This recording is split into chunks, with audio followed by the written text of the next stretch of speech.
महाभारत 2014 के 7वें राउंड में आज बम्पर वोटिंग हुई। आम लोगों से लेकर खास तक सभी ने मतदान में बढ़ चढ़कर हिस्सा लिया। नरेंद्र मोदी, सोनिया गांधी, लालकृष्ण आडवाणी, राजनाथ सिंह जैसे बड़े बड़े नेताओं की किस्मत ईवीएम में आज कैद हो गई। वोटिंग की सबसे दिलचस्प तस्वीरें गुजरात से ही आईं।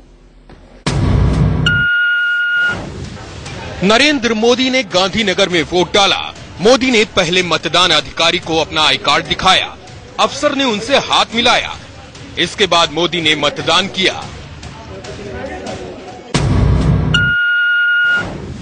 वोट डालने के दौरान नरेंद्र मोदी को मतदान केंद्र पर एक बच्चा दिखा। मोदी ने बच्चे को पास बुलाया, उससे हाथ मिलाया। मोदी ने लोगों से ज्यादा वोट डालने की अपील की। सभी नागरिकों ने उत्साह और उमंग के साथ सम्मिलित होकर के लोकतंत्र को मजबूत बनाना होता है। गांधीनगर में नरेंद्र मोदी की मां हीराबेन ने भी वोट डाला। वो ऑटो रिक्शा से वोट डालने पहुंची। मतदान करने के बाद मोदी की मां ने कहा कि मेरा बेटा ही देश का प्रधानमंत्री बनेगा। नरेंद्र मोदी की पत्नी जशोदाबेन ने भी आज मतदान किया। गुजरात के मेहसाणा मतदान करने के बाद मोदी की मां ने कहा कि मेरा बेटा ही देश का प्रधानमंत्री बनेगा। नरेंद्र मोदी की पत्नी जशोदाबेन ने भी आज मतदान किया। गुजरात के मेहसाणा में उन्होंने विजय मुहूर्त में दोपहर 12:39 पर वोट डाला। वोटिंग लिस्ट में जशोदा के पति की जगह पिता का नाम लिखा है। बीजेपी के सीनियर लीडर लालकृष्ण आडवाणी ने भी गांधीनगर में वोट डाला। वोटिंग के बाद उन्होंने विक्ट्री साइन दिखाया। आडवाणी यहां से मौजूदा सांसद हैं और यहीं से चुनावी मैदान में भी हैं। मोदी के सबसे भरोसेमंद साथी अमित शाह ने भी गांधीनगर में मतदान किया। वोट डालने के बाद शाह ने विजय का निशान दिखाया। अमित शाह ने कहा, अब की बार मोदी सरकार। आने वाली 16 तारीख को परिवर्तन होना निश्चित है और मैं सभी को एक ही अपील करना चाहता हूं कि अब की बार मोदी सरकार। कांग्रेस नेता मधुसूदन मिस्त्री ने गुजरात के गांधीनगर में अपने मताधिकार का इस्तेमाल किया। मधुसूदन मिस्त्री वडोदरा सीट से कांग्रेस के उम्मीदवार हैं। उनका मुकाबला नरेंद्र मोदी से है। कांग्रेस अध्यक्ष सोनिया गांधी के सलाहकार और सचिव अहमद पटेल ने भड़ोच के अंकलेश्वर में वोट डाला। वोटिंग के दौरान अहमद पटेल के साथ उनके बेटे भी मौजूद थे।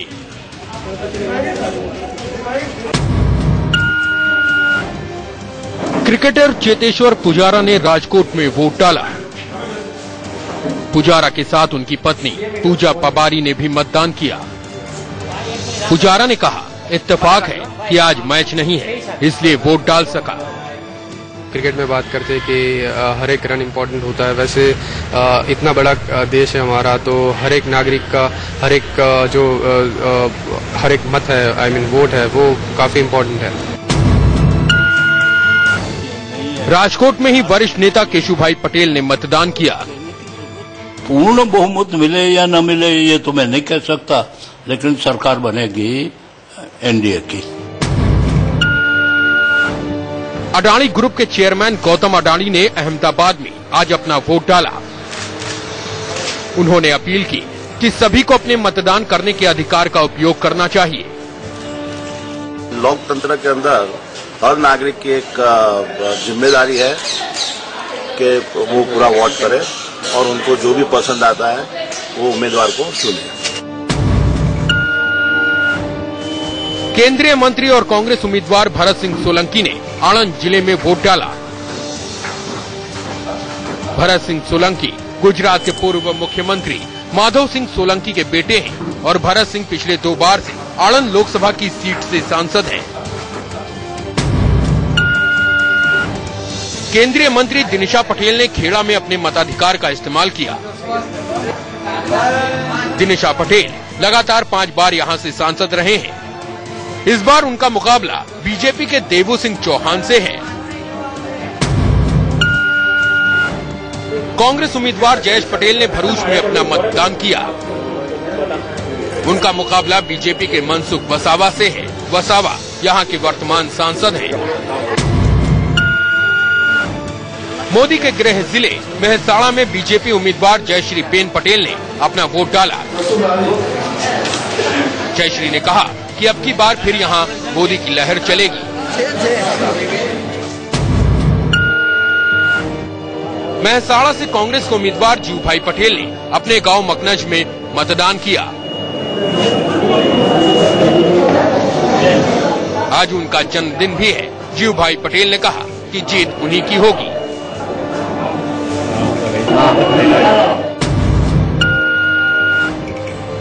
गुजरात राज्य के मुख्य सचेतक यानी चीफ व्हिप पंकज देसाई ने खेड़ा जिले के नाडियाड में अपना वोट डाला।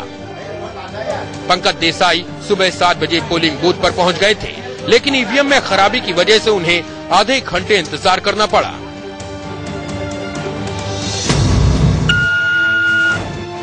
कांग्रेस नेता विक्रम भाई माडम ने जामनगर में वोट डाला। विक्रम भाई यहां से कांग्रेस उम्मीदवार हैं। उन्होंने कहा कि इस बार बीजेपी नहीं, आम लोगों का प्यार जीतेगा। दमन में कांग्रेस नेता केतन पटेल ने मतदान किया। उनके साथ परिवार के दूसरे लोगों ने भी वोटिंग की। केतन यहां से कांग्रेस के उम्मीदवार हैं। वडोदरा में कुछ लोगों का नाम वोटिंग लिस्ट में नहीं दिखा तो वो नाराज हो गए। मतदान को लेकर लोगों में कितना उत्साह है, ये आप लगातार आ रहे जा रहे लोगों को देखकर अंदाजा लगा सकते हैं कि सुबह के वक्त में ही लोग ये चाह रहे हैं कि अपने मताधिकार का प्रयोग कर लें। लेकिन इतना ही नहीं तो ऐसे भी कुछ लोग हैं जो इस बात से वंचित हैं कि वो यहाँ पहुंचे मतदान केंद्र पर, लेकिन सूची में उनका नाम नहीं था, जिसको लेकर यहाँ पर वो लोग काफी आहत दिखाई दे रहे हैं। जी, आप यहाँ पर वोट डालने आए थे? हाँ, हम यहाँ पे वोट डालने आए थे, लेकिन यहाँ आने के बाद में पता चला कि हमारा लिस्ट में नाम नहीं है। 28 साल से हम यहाँ पे मतदान कर रहे हैं, फिर भी हमारा नाम नहीं है लिस्ट में। सूरत में लोग बैंड बाजे के साथ वोट डालने पहुंचे। सिटी लाइट और वराछा इलाके में लोगों ने बैंड के धुन पर लोगों से वोट डालने की अपील की।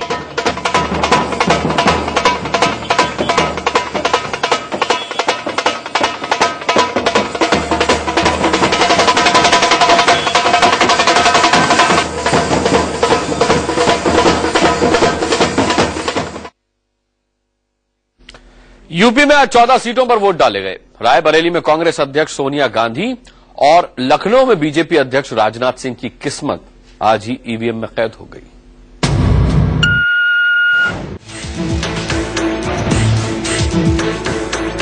नवाबों के शहर लखनऊ में आज वीवीआईपी वोटिंग हुई।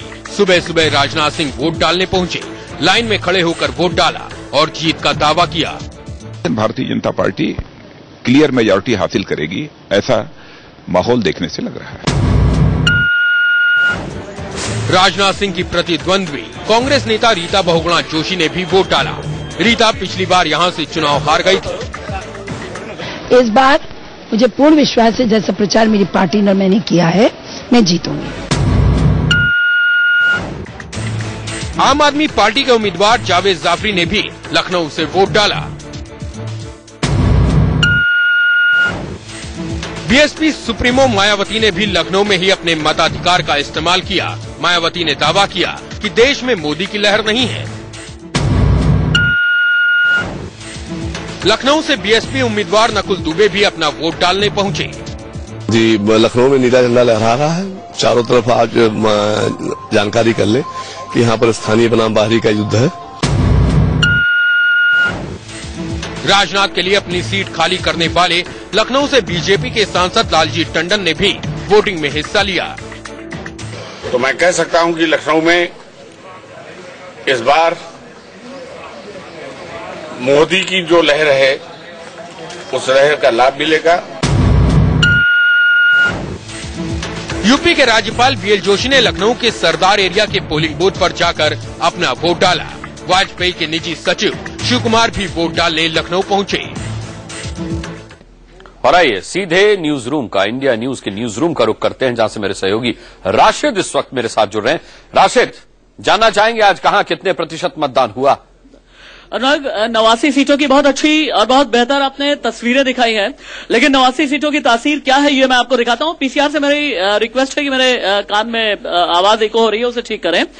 89 सीटों की जब मैं शुरुआत करूंगा तो सबसे पहले बिहार की बात करेंगे। बिहार जो कि जातिवाद की सबसे बड़ी प्रयोगशाला है और जहां पर रिसर्जेंस की उम्मीद यानी पुनर्उदय की उम्मीद आरजेडी किए हुए है। 7 सीटों पर यहां पर चुनाव था, 7, और यहां पर 60% का मतदान हुआ है। पिछली बार 45% का मतदान था, यानी 15% ज्यादा मतदान हुआ है। जब हम यहां पर आते हैं मधुबनी में, झंझारपुर में, मधेपुरा में, दरभंगा में, समस्तीपुर में, बेगूसराय में और खगड़िया में, यह है बिहार की 7 सीटों का आंकड़ा। और खासतौर से जो मधेपुरा है, शरद यादव, पप्पू यादव, विजय कुशवाहा की वजह से बहुत ज्यादा चर्चा में है। मधुबनी आप चले जाइए, अब्दुल बारी सिद्दीकी की वजह से बहुत चर्चा में है। हुक्मदेव यादव, गुलाम गौस की वजह से बहुत ज्यादा चर्चा में है। दरभंगा कीर्ति आजाद बनाम MAA फातमी का मुकाबला है। उसके बाद नीचे हम आते हैं, चूंकि 2 केंद्र शासित प्रदेशों का भी इस बार किस्मत का फैसला होना था। दादरा नगर हवेली की 1 सीट जहां पर 11 उम्मीदवार है, वहां पर 85% मतदान हुआ है। गुजरात से चूंकि यह सीट सटी हुई है, अब 15 बार में से 7 बार यहां पर कांग्रेस का कब्जा रहा है, इसलिए कांग्रेस के लिए बहुत बड़ा चैलेंज है। नाथूभाई वर्सेस मोहन डेलकर का मुकाबला है। आगे मैं बढ़ता हूं, एक और यूनियन टेरिटरी से ही शुरुआत करूंगा, दमन दीव, जहां पर 1 सीट पर महज 4 उम्मीदवार मैदान पर हैं। खंबात की खाड़ी से ये द्वीप लगा हुआ है, 450 सालों तक पुर्तगाल ने इस पर कब्जा रखा है। लालू भाई पटेल बनाम केतन पटेल, कांग्रेस के केतन पटेल का यहां मुकाबला है। अब हम आ जाते हैं यहां का जो इस फेज में पॉलिटिकल हैवीवेट के लिहाज से सबसे बड़ा स्टेट है, पॉलिटिकल हैवीवेट के लिहाज से सबसे बड़ा स्टेट वो है अपना गुजरात की तमाम पूरी 26 सीटें। गुजरात इस बार बहुत ज्यादा चौंका रहा है और लगातार चौंका रहा है। मैं इसलिए कह रहा हूं क्योंकि गुजरात में 62% का इस बार मतदान हुआ है और पिछली बार हम देखें तो लगभग 47.89% का मतदान हुआ था, यानी 48% का ही मतदान। वडोदरा, गांधीनगर, खेड़ा, अहमदाबाद, आणंद और साबरकांठा, ये सब वो तमाम सीटें हैं जहां पर सभी की नजरें टिकी हुई हैं। चूंकि यहां से आडवाणी हैं, मोदी हैं, दिनशा पटेल हैं, परेश रावल, ये पॉलिटिकल हैवीवेट्स हैं। आगे बढ़ते हैं, गुजरात के बाद फिर मैं पंजाब की बात करूंगा। पंजाब में 73% मतदान प्रतिशत आया है, जो कि पिछली बार लगभग 70% के आसपास का था।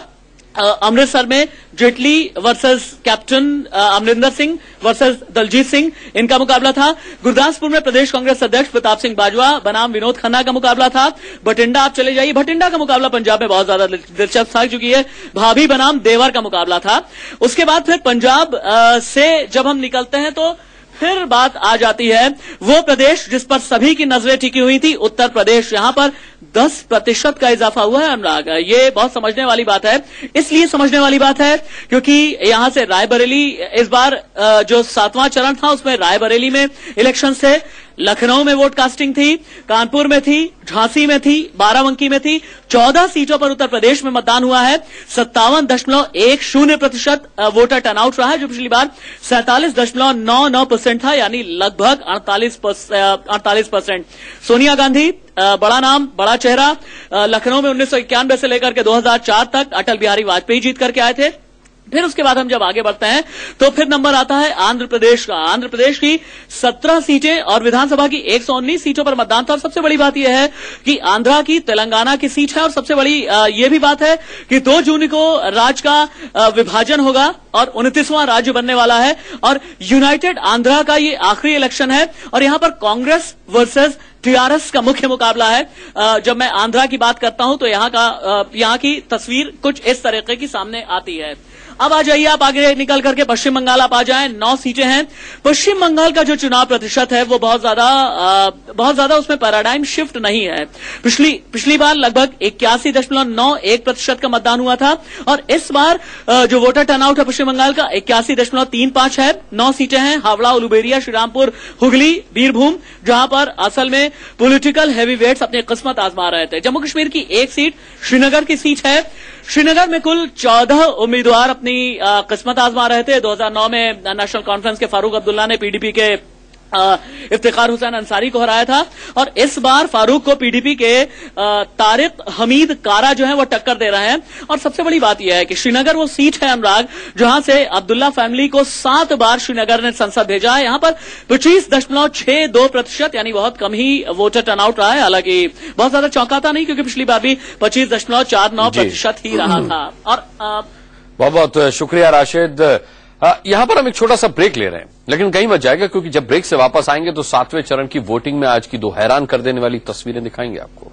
कि वोटिंग में आज हंगामे की 2 अजीब तस्वीरें दिखी। पंजाब के गुरदासपुर में कांग्रेस उम्मीदवार प्रताप सिंह बाजवा की पत्नी ने एक वोटर को धक्का दे दिया। वहीं हैदराबाद में चिरंजीवी को एक वोटर ने लाइन में आगे जाने से रोक दिया।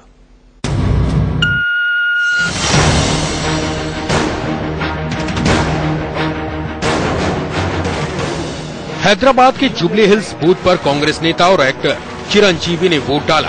वो अपनी पत्नी, एक्टर बेटे रामचरण तेजा, परिवार के दूसरे लोग और सिक्योरिटी गार्ड्स के साथ मतदान करने पहुंचे।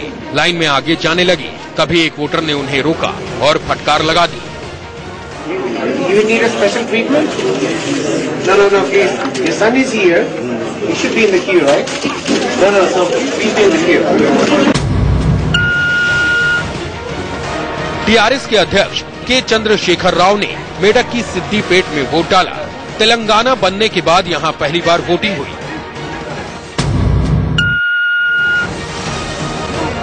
टीडीपी अध्यक्ष चंद्रबाबू नायडू ने भी हैदराबाद में अपने मताधिकार का इस्तेमाल किया।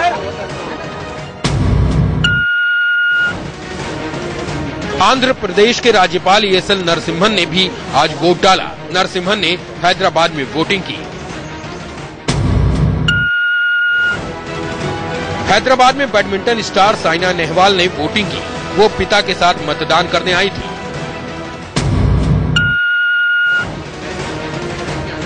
पंजाब के गुरदासपुर में कांग्रेस उम्मीदवार प्रताप सिंह बाजवा की पत्नी ने एक वोटर के साथ बदतमीजी की। बाजवा की बीवी ने वोट देने के लिए लाइन में खड़े बुजुर्ग को धक्का देकर किनारे कर दिया।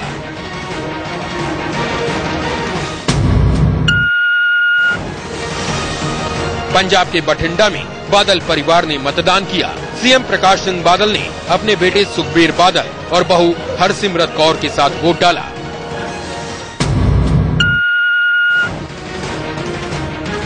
विदेश राज्य मंत्री और कांग्रेस उम्मीदवार परमलीत कौर ने पटियाला में अपने मताधिकार का इस्तेमाल किया। परमलीत कौर पटियाला लोकसभा सीट से ही चुनाव लड़ रही हैं।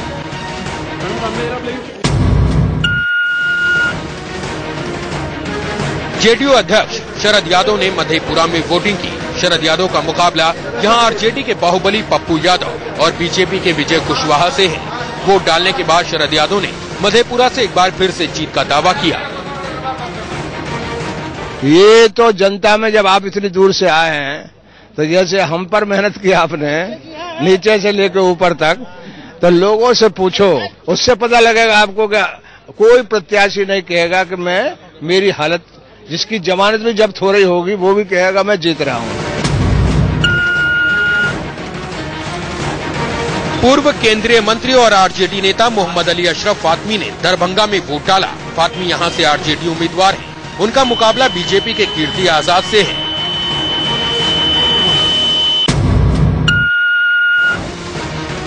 श्रीनगर में केंद्रीय मंत्री फारूक अब्दुल्ला अपने बेटे मुख्यमंत्री उमर अब्दुल्ला के साथ वोट डालने पहुंचे। नेशनल कॉन्फ्रेंस के प्रमुख फारूक अब्दुल्ला श्रीनगर सीट से चुनाव लड़ रहे हैं। Bureau report, India news. 89 सीटों की 89 तस्वीरें आपने देखी। इसी के साथ यहाँ एक छोटा सा ब्रेक ले रहे हैं। ब्रेक के बाद लौटेंगे टुनाइट विद दीपक चौरसिया के साथ।